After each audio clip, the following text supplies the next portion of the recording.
Welcome to the Daily Byte. Today, a major development, a phone call between former President Donald Trump and Russian President Vladimir Putin.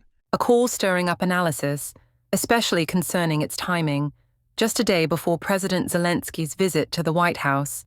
Yeah, I bet Putin's like, new phone, who dis? Oh wait, it's Donald.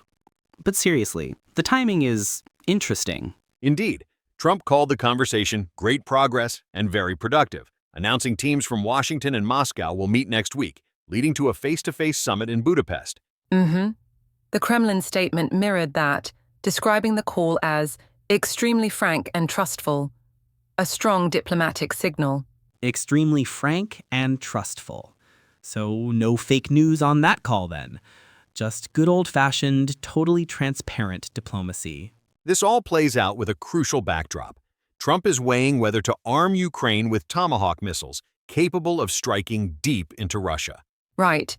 And President Zelensky linked the timing, stating Moscow was rushing to resume dialogue as soon as it hears about Tomahawks. Strategic leverage.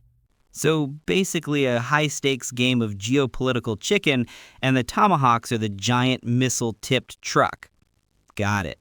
On Truth Social, Trump also revealed he and Putin spent a great deal of time talking about trade between Russia and the United States when the war with Ukraine is over. Interesting emphasis on trade, post-war. It signals a long-term vision, consistent with his past economic focus. Trade, huh? So after all the explosions, we can get back to business. Classic. What's next, a golf course in Crimea? When pressed about providing the Tomahawks, Trump stated, "We can't deplete the U.S. stockpile," adding, "We need them too, so I don't know what we can do about that." That's a predictable hedging strategy. He publicly considers the option, then immediately walks back commitment, citing domestic needs. Creates uncertainty. We need them too. For what exactly? Like, if we run out of fireworks for the 4th of July? Mostly kidding. Ukraine's ambassador to the U.S., Olga Stefanishina, certainly didn't mince words.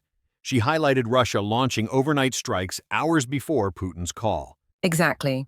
She stated it exposes Moscow's real attitude toward peace, characterizing their strategy as terror and exhaustion, pushing for tougher sanctions and long-range capabilities. So while Trump and Putin are playing phone tag, Ukraine's like, guys, still getting bombed, little help. Meanwhile, Hungarian Prime Minister Viktor Orban, on X, hailed the planned Budapest meeting as great news for the peace-loving people of the world. Orban's consistent advocacy for negotiations with Russia and his call for Europe to shift its stance from arrogance and fanning the flames towards dialogue is well known. This aligns with his foreign policy. Yeah, Orban's all about peace, as long as it's his kind of peace. You know, the kind where everyone gets along, or else. It's worth noting Trump's stance on the Ukraine war has shown some evolution. He'd been perceived as more sympathetic to Russia and had strained relations with Zelensky. Absolutely. Remember the Oval Office berating? But in recent months, public relations improved. In September, he even signaled a major shift, saying Kyiv could win all of Ukraine back in its original form. Win all of Ukraine back. That's more optimistic than his end the war in days claim. Guess reality bites. Zelensky's third visit to Washington this Friday will certainly have Tomahawk missiles high on the agenda. Trump's "we'll see, I may" comment keeps everyone guessing.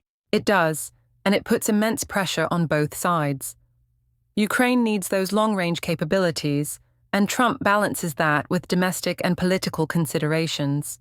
Another point of contention, India's foreign ministry cast doubt on Trump's earlier claim that Prime Minister Modi had agreed to stop purchasing Russian oil. A diplomatic misstep or wishful thinking on Trump's part.